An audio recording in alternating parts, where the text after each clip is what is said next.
Shalom Ouracha, on a pu étudier aujourd'hui le Beth Yosef qui rapporte le Rabbeinu Yerucham, qui nous dit que le shamash, l'éclairage, est permis d'en profiter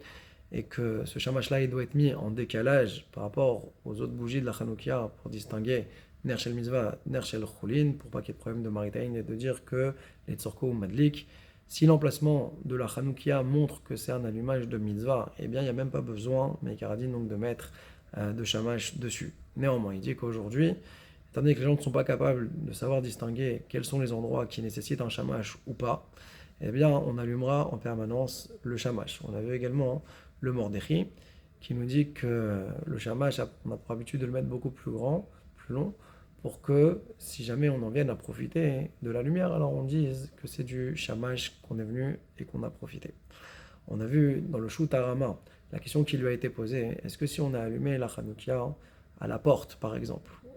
et que donc c'est évident et c'est criant que c'est un allumage de mitzvah, est-ce qu'on a besoin de mettre le shamash ou pas? Sur ça, il a répondu qu'il n'y a aucune différence. À partir du moment où on allume à l'intérieur de la maison, dans tous les cas, on mettra un shamash. Même une personne qui n'a pas envie de profiter,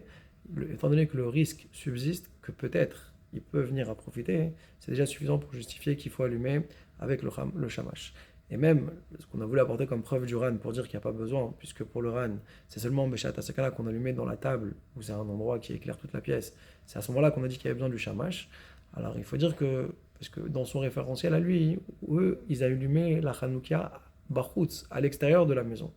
Alors là, on peut dire que, effectivement, quand tu allumes à l'intérieur de la maison,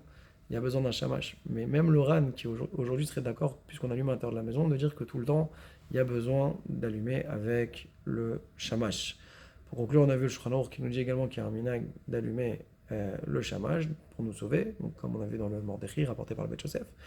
Le Magan Avraham dit, mais pourtant, de toute façon, il y a un issour de profiter de la lumière, même s'il y a le shamash, à cause du problème de maritaïn, que les gens vont dire, les tzorko ou madlik. Alors le Magan Avraham, il va trancher la halakha comme le Rama, dans le Darkei Moshe,